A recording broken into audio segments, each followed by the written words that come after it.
Now today let's start with chapter number 5, conservation of biodiversity. In this chapter we will study about our biodiversity जिसमें हमारे plants, animals सब कुछ हर कोई रहता है, ठीक है। जो हमारे सारे varieties of plants हैं, animals हैं और जो माइक्रो ऑर्गेनिज्म है वो हमारे planet अर्थ पे प्रेजेंट है, ठीक है। उन्हें क्या कहा जाता है?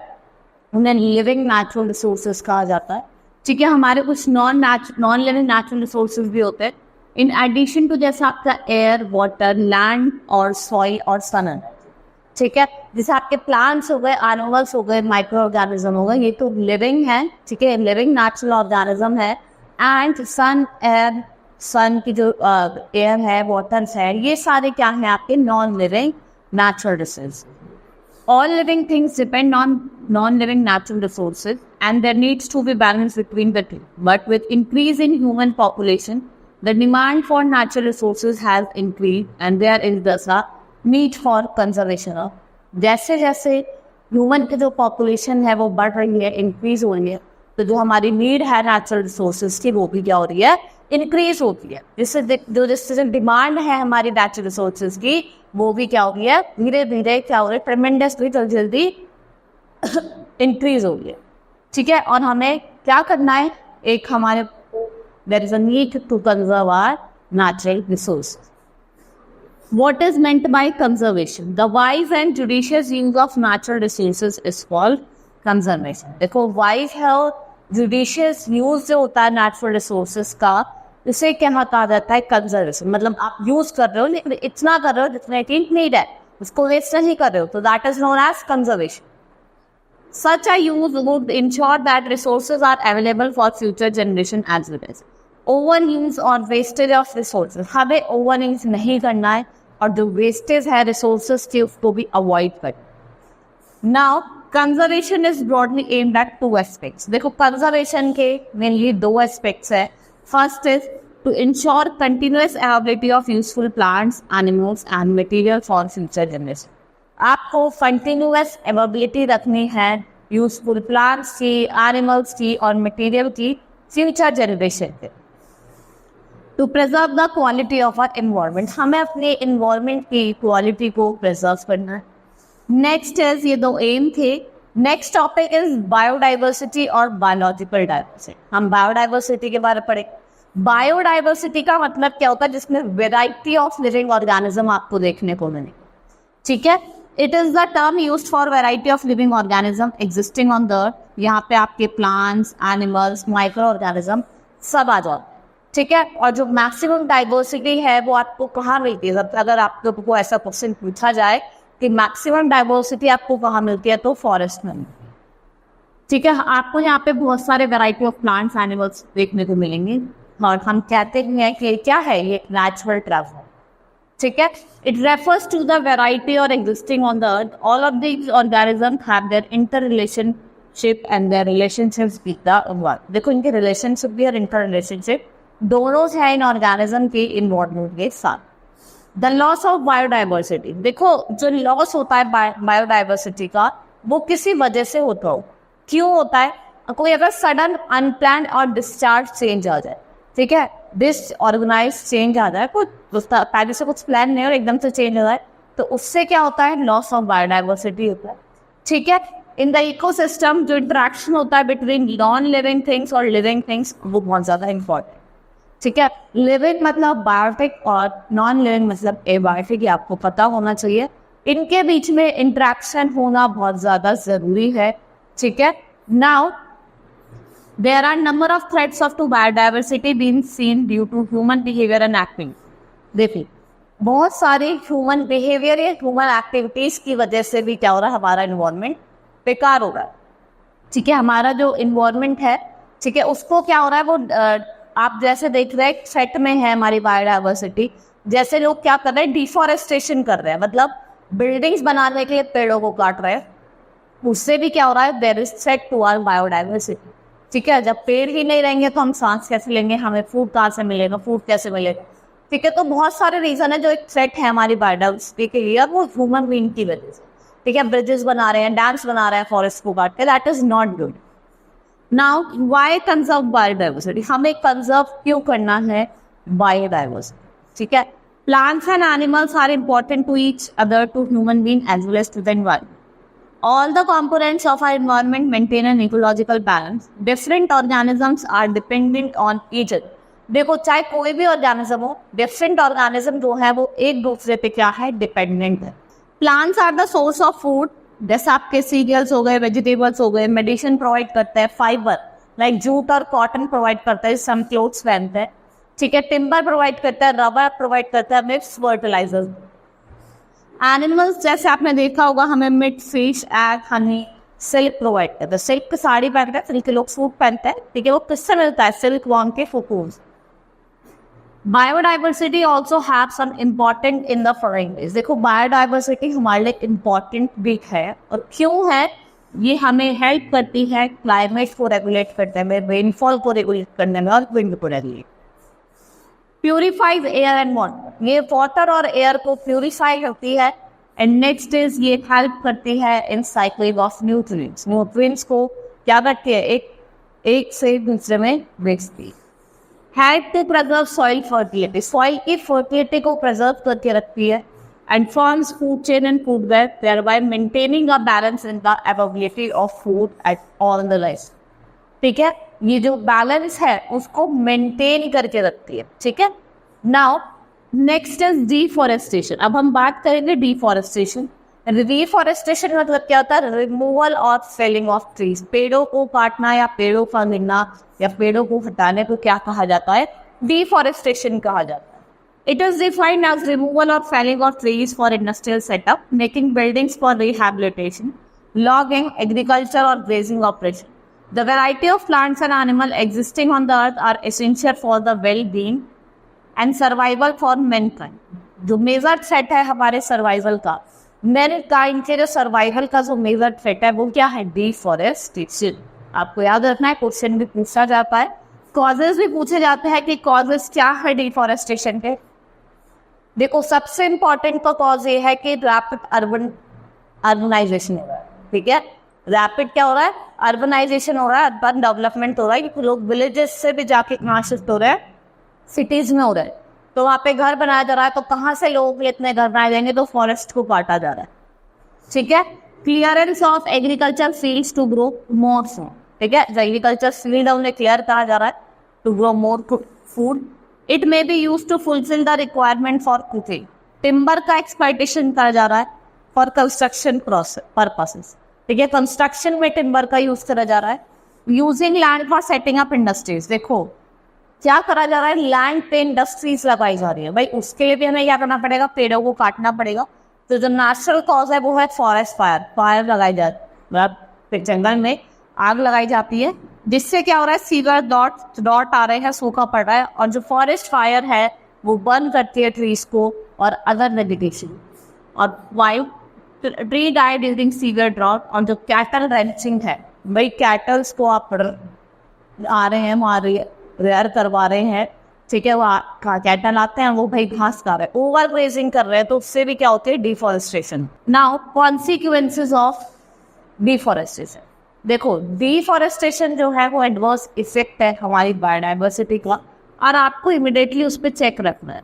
ठीक है, now let us read what happens as a result of deforestation. Deforestation की वजह से क्या होता है, we already know that plants and animals depend upon each other.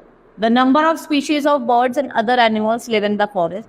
It is their habitat, they depend on each other for food and other. देखो ये तो आप सबको पता है कि चाहे प्लांट्स हो चाहे एनिमल्स हो, सब एक दूसरे पे इंटरडिपेंड है हर चीज के लिए. ऐसा नहीं है प्लांट्स के एनिमल की नीड, एनिमल को नीड नहीं है, या एनिमल प्लांट्स को एनिमल की नीड नहीं है, एनिमल को प्लांट्स की नीड नहीं है. हर कोई क्या है, इंटरडिपेंडेंट है. वो फूड के लिए और दूसरी चीजों के लिए एक दूसरे पे क्या है, डिपेंडेंट है. Destruction of forest has affected the food chain and destroyed the habit of many living organism. Animals like lion and tiger have become much reduced in number because forests in which they live have destroyed. Remember, this is not only reason for reduction of number of these animals. Another reason is their hunting by human. देखो जब forest ही clear हो रहा है तो tiger और जैसे lion जैसे animals की तो अपने आप से जो नंबर है वो कम होते हमारे. ये नहीं है खाली एक यही रीजन है. दूसरा है कि जो ह्यूमन बीइंग है उनको हंट कर, that is also the other reason. Now next is the level of carbon dioxide in the atmosphere increases. देखो जब फॉरेस्ट ही नहीं रहेंगे तो कार्बन डाइऑक्साइड जो है वो क्या होगी, इंक्रीज होगी। भाई पेड़ नहीं है, कार्बन डाइऑक्साइड कौन लेता है, पेड़ ही लेता है, और उससे खाना प्रिपेयर करता है। और जब पेड़ ही नहीं होंगे तो वो क्या हो जाएगी, इंक्रीज हो जाएगी। We know that plants need carbon dioxide for photosynthesis. Reduced number of trees require less carbon dioxide. So the level of the gas has gone up. और जो लेवल है कार्बन डाइऑक्साइड का ये बढ़ जाएगा, उसका रिजल्ट क्या होगा, global warming, and that is also very bad. Next is deforestation leads to increase in temperature and pollution level on the earth. ये क्या करता है, वाटर साइकिल को डिस्टर्ब करता है और रेनफॉल को रिड्यूस करता है। इसका आउटकम क्या होता है, ड्रॉट, सूखा पड़ जाना। ठीक है, ये इसका आउटकम है। Deforestation results in soil erosion. देखो आपने पढ़ा होगा ट्रीज जो होता है वो सॉइल इरोजन को प्रिवेंट कर, और जब ट्री ही नहीं रहेंगे तो क्या होगा, सॉइल इरोड हो जाएगा। And soil erosion removes top layer of the soil that contains fertile humus, और the removal है top layer का that makes the soil less fertile as the lower level of the soil contain less। देखो जो top तो क्या हो जाता है, टॉप लेयर जब सॉइल इरोजन की वजह से चली जाती है वहां से तो वो लेस फर्टाइल हो जाती है, और जो लोअर लेयर है सॉइल की वो कैसी हो जाती है, उसमें कम ह्यूमस हो जाता है, less humus. If it this goes on the fertile land gets converted into desert, और ये जो प्रोसेस है for converting fertile land into desert is called desertification. Obviously बात है, जब लैंड फर्टाइल नहीं होगा तो कुछ टाइम बाद वो डेजर्ट में टर्न हो जाएगा, और जब लैंड जो होता है आपका डेजर्ट में टर्न हो जाता है उसको क्या कहा जाता है, डेजर्टिफिकेशन कहा जाता है। Now as a result of deforestation ground level also get lower. जो कैपेसिटी है सॉइल की पानी को होल्ड करने की वो क्या हो जाती है, रिड्यूस हो जाती है, कम हो जाती है। ठीक है, वो पानी को होल्ड नहीं कर पाता है, और जो मूवमेंट है water from the soil surface into the ground, और जो मूवमेंट है वाटर के from the soil surface to the ground वो क्या हो जाती है, डिक्रीज हो जाती है, स्लो डाउन हो जाती है। और जब ट्री का एब्सेंस होगा, रूट सिस्टम का एब्सेंस होगा, तो water is not able to seep into the soil, and in rainy season water has flow over the soil. और पानी जो है वो सिर्फ सॉइल के ऊपर बहता रहेगा, जिससे क्या हो जाती है, फ्लडिंग हो जाती है। इसका रिजल्ट क्या होता है, flood. The above mentioned consequence of deforestation affect the population of organism found in that area। और एक तो पॉपुलेशन जो ऑर्गेनिज्म की उसको कैसे मिल रही है वो भी उसको भी अफेक्ट करता है, और जो क्रॉप वहाँ पे ग्रो करते हैं उसको भी इफेक्ट करता है। Now conservation of forest. As forest are helpful to maintain ecological equilibrium in environment and there is an immediate need to conserve it, and also we know that forest play an important role। वो हमें तो सबको पता है कि forest क्या play करता है, इंपॉर्टेंट रोल प्ले करता है। और different ways of conserving forest, अब डिफरेंट वेज मैं आपको बताऊंगी जिससे हम फॉरेस्ट को कंजर्व कर सकते हैं। डिफॉरेस्टेशन, प्रिवेंटिंग फॉरेस्ट फायर, और ग्रेजिंग इन फॉरेस्ट। देखो भाई कैटल को हमें ऐसे नहीं छोड़ना है कि वो ओवर ग्रेजिंग नहीं करवाना, ठीक है, आपको ग्रेजिंग को कंट्रोल करना। First is reforestation. Reforestation means process of restoring and recreating area of forest। आपको recreate करना है area of forest को, और इससे आपको क्या करना है, एफोरेस्टेशन करना है, मतलब ज्यादा से ज्यादा पेड़ उगाना। अगर आप एक पेड़ काट रहे हैं तो आपको 4 पेड़ लगाए। ठीक है। Preventing forest fire. To make sure fires are not carelessly ignited, we should take special precaution. This might threaten people and kill wildlife and also destroy forest।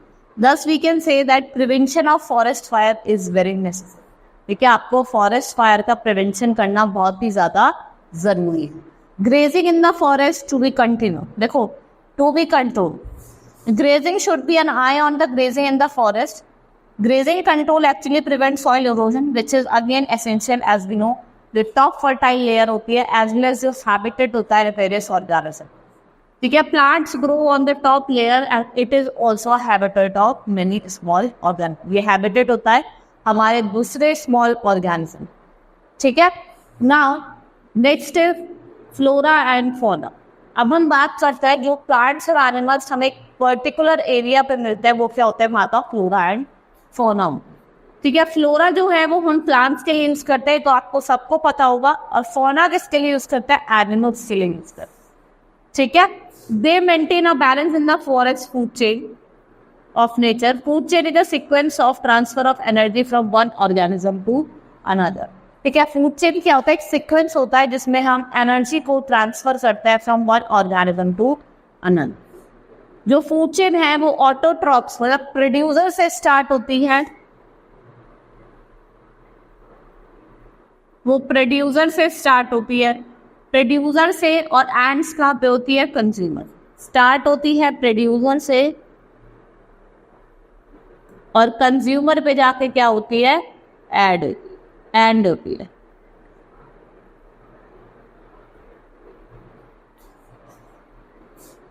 Plants that produce food by the process of photosynthesis. जो भी plants खाने को produce करते हैं, food को produce करते हैं, किस प्रोसेस से, फोटोसिंथेसिस से। वो क्या होते हैं, ऑटोट्रॉप्स होते हैं। और जो energy produce by the food produced by plants is taken up by the herbivores animals, जैसे कि deer and goat. The energy is taken up by the carnivores और ओमनिवोर्स। ठीक है, जो प्लांट्स खा रहे हैं तो जो प्लांट्स से एनर्जी ले रहे हैं वो कौन ले रहे हैं, कार्निवोर्स और ओमनिवोर्स ले रहे हैं। ठीक है, जैसे आप पे टाइबन लॉ है। और ओमनिवोर्स से बोथ प्लांट्स ईटिंग एंड, ये तो आपको पता होगा। कार्निवोर्स एनिमल्स कौन से एनिमल्स होते हैं, जो क्या खाते हैं, मीट या फ्लैश ऑफ अदर एनिमल्स। और ओमनिवोर्स जो दोनों चीज खाता है, प्लांट्स भी and animals. We ourselves, the human beings, are also omnivore.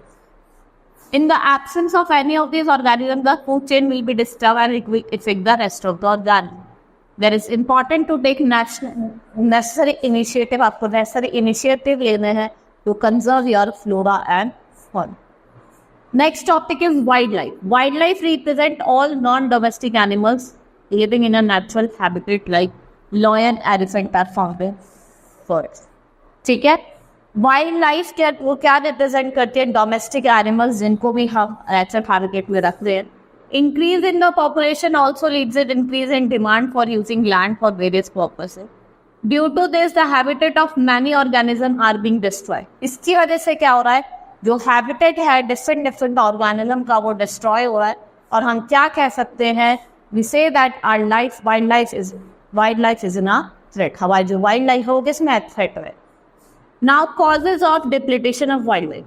The following are the various causes of depletion, जैसे habitat loss, pesticides and toxic chemicals, climate changes, hunting and poaching, natural phenomena और pollution। ये क्या है, ये कुछ causes हैं आपके wild life के डिप्लीटेशन। ठीक है, हैबिटेट लॉस कैसे होता है, एक place where living and non organism live. Sometimes the cause of depletion of wildlife is the loss of their habitat, that the place where they live and develop। ठीक है, क्या होता है, जो आपका डिप्लीटेशन है, कॉज ऑफ डिप्लीटेशन है वाइल्ड लाइफ का, वो क्या है, आपका लॉस है हैबिटेट। नाउ जैसे elephant live in the forest and if the forest is destroyed the habitat of elephants get destroyed. Also जो नंबर ऑफ एलिफेंट है, जब इसका हैबिटेट डिस्ट्रॉय हो जाएगा तो जो नंबर ऑफ एलिफेंट है वो भी क्या होने शुरू हो जाएंगे, डिक्रीज होने शुरू। Climate change, like sudden changes in the environment, can actually cause distress, loss of wildlife. Habitat of different kinds of plants and animals get destroyed. और हमें एक ऑप्टिमम टेम्परेचर रखना चाहिए फॉर सर्वाइवल। ऑब्वियस सी बात है, अगर कहीं भी टेम्परेचर बढ़ेगा या घटेगा तो हमारा जो प्लांट्स हैं या फिर जो हमारी वाइल्ड लाइफ है वो क्या हो जाएगी, destroy. A slight drop or rise in average rainfall will lead to seasonal changes that can harm hibernating mammals। ठीक है, सीजनल चेंजेस की वजह से वो क्या करता है, हाइबरनेटिंग मैमल्स को क्या करता है, हाँ। पेस्टिसाइड्स एंड टॉक्सिक केमिकल, इनका हम यूज करते हैं जो हमारी वाइल्ड लाइफ को हार्म करता है एज देयर टॉक्सिक। जैसे पेट्रोलियम, बाय प्रोडक्ट्स जैसे एंटीफ्रीज, ये एग्जाम्पल है आपके पेस्टिसाइड्स। हंटिंग एंड पोचिंग, देखो अगर हम अनरेगुलेटिंग हंटिंग एंड पोचिंग करेंगे तो ये हमारी वाइल्ड लाइफ को हार्म करेगा, जिसकी वजह से क्या है, जो वाइल्ड एनिमल्स हैं आपके, वाइल्ड लाइफ के एनिमल्स हैं, वो ऑब्वियस सी बात है डिक्रीज हो जाएगी। ठीक है, जब उनकी हंटिंग होगी। नेचुरल फिनोमिना जैसे कि आपकी अर्थक्वेक हो गया, फ्लड हो गया, वॉल्केनो हो गया, ये भी हमारी वाइल्ड लाइफ को हार्म कर। Now pollution release in the environment, वो इंजेस्टेड, उनको वैरायटी ऑफ ऑर्गेनिज्म इंजेस्ट कर लेता है अंदर, और pollution can be fatal and we can say that pollution is harmful for wild life. और हम क्या कह सकते हैं कि जो पॉल्यूशन है वो क्या है, हार्मफुल है हमारी वाइल्ड लाइफ। ठीक है, now conservation of wild life, मैंने आपको कुछ कॉजेस बताए थे डिग्रेडेशन ऑफ वाइल्ड लाइफ के, अब हम उसे कंजर्व कैसे करो। ठीक है, to prevent deforestation and for conservation of forest and wild life, government has implemented many rules. Government ने बहुत सारे रूल्स, मेथड्स और पॉलिसीज इंप्लीमेंट कराए. Amongst them, many steps are area are sanctuaries, national park, biosphere reserve has been marked. There are activities like plantation, cultivation, grazing, hunting, poaching चल रही है. ठीक है. It refers to preservation, protection and restoration of wildlife and the environment. ठीक है. Conservation of wild life का मतलब क्या होता है कि हम प्रोटेक्शन कर रहे हैं, प्रिजर्वेशन कर रहे हैं और रिस्टोरेशन कर रहे हैं अपनी wild life. There are 3 types of protected area जो स्टैब्लिश करे गए हैं गवर्नमेंट ने. कौन कौन से है 3? एक तो आपका national park,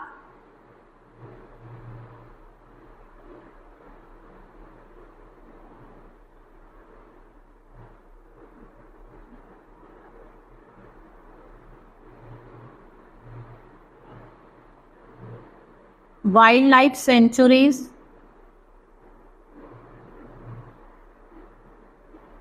and biosphere reserve.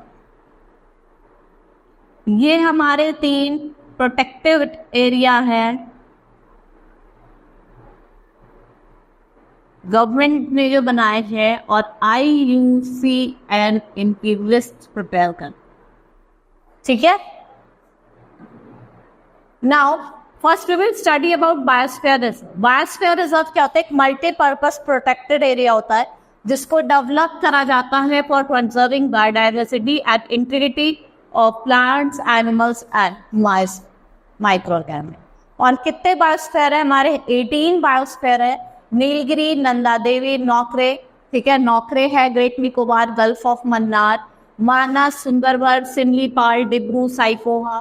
ठीक है. दिहांग, दिहांग, पंचवणी एंड कंचनजंगा. ठीक है. ये क्या है? आपके बायोस्फीयर रिजर्व है कुछ. ठीक है. और जो बायोस्फीयर रिजर्व है वो लार्जर देन होते हैं आपके नेशनल पार्क और sanctuary. First we will study about national park in an area reserve for protection of wild life and strictly ban.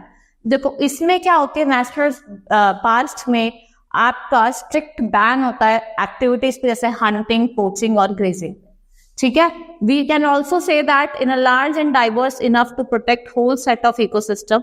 National park जो होता है वो आपके फ्लोरा और फोना को प्रिजर्व करता है, आपके लैंडस्केप को, हिस्टोरिक ऑब्जेक्ट को प्रोटेक्ट करता है. जैसे Satpura national park, rock shelter, rock paintings are also preserve along with flora and fauna. अगर हम जिम कॉर्बेट नेशनल पार्क की बात करें, सबसे पहला नेशनल पार्क है जो आपके नैनीताल में लोकेटेड है. They are not suppose to do hunting. यहाँ पे आप हंटिंग और पोचिंग नहीं कर सकते. कुछ और नेशनल पार्क बताए जिम कॉर्बेट पार्क, इसमें आपको बताया उत्तराखंड में टाइगर के लिए. कान्हाजी national park, it is in Madhya Pradesh. और Ranthambore national park, Ranthambore it is in Rajasthan. Then Gir national, it's in Gujarat. ठीक है. यहाँ पे आपको लॉयंस मिलेंगे. काजीरंगा नेशनल पार्क जो असम में है, it is famous for one horn rhinos. ठीक है. नेक्स्ट इज सुंदरवन जो आपको वेस्ट बंगाल में मिलेगा. बांदीपुर नेशनल पार्क कर्नाटका में है और यहाँ पे आपको एलिफेंट सबसे ज्यादा देखने को मिलेंगे. Dachigam national park Jammu and Kashmir में. सरिस्का नेशनल पार्क एक टाइगर रिजर्व भी है, ये आपको राजस्थान में देखने को मिलेगा. यहाँ पे आपको टाइगर्स बहुत ज्यादा मिलेंगे. सतपुड़ा नेशनल पार्क ये आपको मध्य प्रदेश में मिलेगा. ठीक है. कुछ नेशनल पार्क थे. ठीक है. और पंचमढ़ी जो बायोस्फीयर रिजर्व है ये नेशनल पार्क भी और wild life sanctuary. Now, wildlife sanctuary is an area protected for conservation and protections of wildlife or operations like cutting timber tree, collection of minor forest products are allowed. यहाँ पे आपकी जो इस centuries में खाली hunting और जो poaching होती है वो स्ट्रिक्टली बैन होती है. वरना आप ट्रिम्बल ला सकते हो, कुछ माइनर फॉरेस्ट प्रोडक्ट्स वाले वो आप यहाँ से लेके जा सकते हो. A sanctuary may be reserved natural area meant for preservation and development of threatened और endangered species. और कुछ वाइल्ड लाइफ है जैसे भरतपुर बर्ड सेंचुरी आपकी राजस्थान में, मधुमलाई तमिलनाडु, सुल्तानपुर हरियाणा, बंदीपुर सेंचुरी कर्नाटक और संजय गांधी नेशनल पार्क भी है ये वाला, ये आपका महाराष्ट्र में.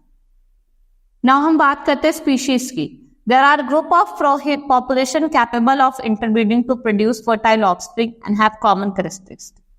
Normally, members of a small species breed among themselves and not in the member of others. जैसे आपके forest है. There are variety of animals. आपको different varieties of animals मिलेंगे. Lion, deer और elephant. Lion breed कर सकता है with only lion और lion can not breed with deer, ये सेम ब्रीड के साथ ब्रीड कर सकते हैं। Now wild life species on the basis of threaten और extinct are classified into different categories. ठीक है, हमने स्पीशीज को डिफरेंट कैटेगरीज में डिवाइड करा है, एक्सटेंट, इंडेंजर्ड, वल्नरेबल और थ्रेट। सबसे पहले हम पढ़ेंगे एंडेमिक स्पीशीज। ये आपको एक्सक्लूसिवली मिलते हैं और किसी एक पर्टिकुलर जोग्राफिकल एरिया में, हर जगह नहीं मिलते, किसी पर्टिकुलर जोग्राफिकल एरिया में मिलता है और ये आपको नेचुरली हर जगह नहीं मिलते। इन्हें हम कहते हैं एंडेमिक स्पीशीज। ठीक है, ये एक जोन को, स्टेट और कंट्री को एंडेमिक होते हैं। जैसे जेंट स्क्वायर, ये आपको खाली साउथ एशिया में मिलेगी। ठीक है, जेंट पांडा, ये आपको खाली mountains of south east China में मिलेगा। ठीक है, एशियाटिक लॉयन, ये आपको गिर नेशनल पार्क में मिलेगा। नीलगिरी हिल्स में मिलेगा। लॉन्ग टेंग मैकान साउथ वेस्ट इंडिया में मिलेगा। और वाइल्ड मैंगो ट्री जो आपको पंचमढ़ी बायोस्फीयर रिजर्व में मिलता है। ये सारी क्या है, ये आपके कुछ एंडेमिक स्पीशीज है। Now let's talk about vulnerable species. ठीक है, ये इंडेंजर्ड है। ठीक है, and unless the circumstances are not fit for survival improve, they are not present in endangered but will be, ये नहीं है कि इंडेंजर्ड में है लेकिन हाँ आगे आ जाएंगे इंडेंजर्ड। जैसे tiger is vulnerable species, Venus flytrap plant is insectivorous plant that feed in insects and they have special modification, जिससे ये क्या करते हैं, इन वीनस फ्लाईट्रैप इंसेक्ट को ट्रैप कर लेते हैं। ठीक है, now endangered species which are at high risk. देखो जो इंडेंजर्ड स्पीशीज होते हैं वो हाई रिस्क में है कि वो एक टाइम पे आके खत्म हो जाएंगे। ठीक है, they likely to survive if its casual factor continue to operate. जैसे आपके टाइगर, क्रोकोडाइल्स और आपकी ब्लू, ये कैसे स्पीशीज है, endangered. There are risk of becoming extinct due to following reason. ठीक है, क्या रीजन हो सकता है खत्म होने के, या तो इन्वायरमेंट में कुछ चेंज आ रहा है, या फिर प्रेडेशन पैरामीटर है, या फिर दे आर ऑलरेडी शून, या वो कम ही है। ठीक है, और नेक्स्ट टाइप ऑफ स्पीशीज हम पढ़ेंगे क्रिटिकली इंडेंजर, मतलब ये जो ऑर्गेनिज्म है ये बहुत ही कम नंबर में है और ये धीरे धीरे डिक्रीज हो रहे हैं और ये इंडिकेट करा जा रहा है जो ये हाई रिस्क कैटेगरी में है इंडेंजर्ड स्पीशीज की। एक टाइम ऐसा आएगा बिल्कुल खत्म हो जाएंगे। Now reforestation. रीफॉरेस्टेशन का मतलब क्या होता है, जब आप ट्रीज को प्लांट कर रहे हो in which the forest are being destroy, उसे क्या कहा जाता है, रीफॉरेस्टेशन। मतलब इसका प्लांटिंग न्यू ट्रीज। ठीक है, नाउ रेड डाटा बुक, ये सोर्स बुक है which gives record of all the endangered animals and plants. It is published by IUCN, मैंने आपको बताया था, जिसको हम वर्ल्ड कंजर्वेशन यूनियन भी कहते हैं। और इसका एम क्या होता है, ये attention of conservation towards species that are endangered, या तो जो इंडेंजर्ड हो गए और जो हाई रिस्क ऑफ एक्सटेंशन पे है, ये उसका एम है। किसका, IUCN का। ये रेड डाटा बुक है, आप देखते हैं। Next is migration. Migration is defined as movement from, जब क्या होता है, एनिमल्स मूव करते हैं one place to another according to season. जैसे रेड नॉट बर्ड, ये माइग्रेटरी वर्ड है, ये to have better living situation, ये क्या करती है, मूव करती है। Now it occurs due to following reason. भाई कोई रीजन तो होगा, कोई बिना बात तो माइग्रेट नहीं करेगा, या तो कोई क्लाइमेटिक कंडीशन की चेंज की वजह से, या फूड फाइंड करने के लिए, या फिर breeding. Now let's start with exercise of the chapter. हम एक्सरसाइज करेंगे चैप्टर की। Section A, pick the correct option. The major threat to survival of plants and animals. Major threat क्या है प्लांट्स और एनिमल्स के सर्वाइवल को, वो है deforestation. Forest help to prevent, forest क्या प्रिवेंट करता है, सॉइल इरोजन को भी प्रिवेंट करता है, फ्लड को भी प्रिवेंट करता है, ड्रॉट को भी। तो आंसर होगा all of this. A part of the earth where living organism exist, जहाँ पे living organism exist करते हैं उसे क्या कहा जाता है, biodiversity. Plants and animal species confined to a specific geographical area, उसको क्या कहा जाता है, endemic species. Now let's start with the fill in the blanks. IUCN maintain an international list of threatened species published as red list. Next is an individual species is removed selectively, it creates, अगर कोई आप selectively एक species को निकाल दोगे तो उससे nature में क्या होता है, इम्बैलेंस होता है, it create imbalance. Now the threatened species are dash and endangered species. क्या होती है, vulnerable.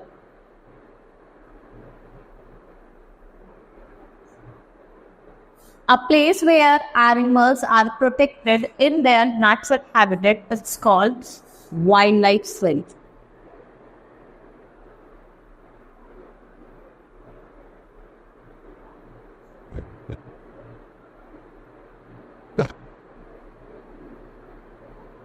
Next is a place where a plant and animal found in a particular area are termed as dash of their areas.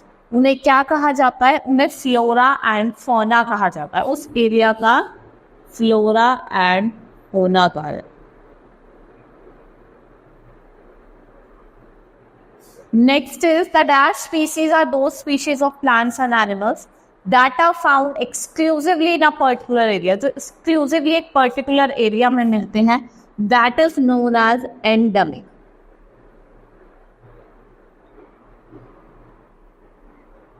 उन्हें क्या कहा जाता है, endemic species कहा जाता है. Now state true and false against the following statement. Deforestation leads to an increase in level of carbon dioxide in the atmosphere. It's true भाई. अब ज्यादा पेड़ काटेंगे तो कार्बन डाइऑक्साइड लेने के लिए पेड़ बचेंगे नहीं, ठीक है, प्रोसेस नहीं होगा फोटोसिंथेसिस का, तो जो कार्बन डाइऑक्साइड का लेवल है वो एटमॉस्फेयर में इंक्रीज होगा. Deforestation decrease it soil erosion. ठीक है, डिक्रीज करेगा सॉइल इरोजन को या फिर इंक्रीज करेगा, it will increase. Endangered species are those that are restricted to a particular area only. Asiatic lion is an endemic animal. It's true. Dinosaurs are extinct animal. It's true. In zoo, animals live in their natural environment. False. उनका natural environment नहीं होता. ठीक है. Now let's start with section B. Right answer in 1-1. What is deforestation? आपको बताना है deforestation क्या हो. Is it possible that forest can regenerate naturally in a short period of time? क्या ये possible है कि forest regenerate करेंगे? What are the goals of Forest Conservation Act? Goals क्या है Forest Conservation Act के, आपको वो लिखना है. Name the species that have been lost forever. Lost हो गए, जैसे डायनासोर आपके lost हो गए. What do you mean by flora and fauna? किसी पर्टिकुलर जगह में जो plants और animals रहते हैं उसका flora और fauna. Now short answer type question. What do you mean by conservation? Conservation का मतलब क्या होता है, और तो आपको aspects बताने हैं conservation. What do you mean by migration? Migration जब कोई भी animal क्या करता है, migrate करता है from one place to another. कुछ भी reason हो सकता है, उसकी climatic condition की वजह से या availability of food की वजह से, कोई भी reason हो सकता है. Write down the various causes of deforestation. Causes मैंने आपको deforestation के पढ़ाए हैं, आपको वही causes यहाँ पे लिखने हैं. What do you mean by endemic species? And gives example. Why are wildlife sanctuaries important for conservation of plants and animals? क्योंकि वो उनका क्या होता है, जो वाइल्ड लाइफ सेंचुरी होता है वो उनका नेचुरल हैबिटेट को हम क्या कर सकते हैं, प्रोटेक्ट कर सकते हैं. What do you mean by biosphere reserve? Biosphere reserve क्या होता है, और what names some biosphere reserve. आपको मैंने अभी 18 biosphere reserve बताया था, आप उसमें नीलगिरी हो गया, आप पंचमढ़ी हो गया, डिफरेंट biosphere देख सकते हैं. Does soil erosion affect the fertility of the soil? Yes, क्योंकि जो टॉप सॉइल होता है उसमें ज़्यादा ह्यूमस होता है, जो लोअर लेयर वाला सॉइल होता है वो लेस ह्यूमस होता है और वो ज़्यादा फर्टाइल भी नहीं होता. Long answer question. Why do we need to conserve biodiversity? हमें बायोडाइवर्सिटी को क्यों कंजर्व करना है? What are the causes of loss of biodiversity? Causes बताने हैं लॉस ऑफ बायोडाइवर्सिटी के. Give causes and consequence of deforestation. आपको कॉजेज और कॉन्सिक्वेंसेज लिखने हैं. And explain how deforestation leads to soil erosion, desertification और global warming. कैसे ये सब होता है, और राइट द शॉर्ट नोट. आपको कंजर्वेशन ऑफ वाइल्ड लाइफ पे शॉर्ट नोट लिखना है, डिफॉरेस्टेशन पे, रेड डाटा बुक पे और इंडेंजर्ड स्पीसीज पे. ठीक है, हमारी एक्सरसाइज भी कंप्लीट हो गई. Hope you understood the chapter. That's all for today. Thank you.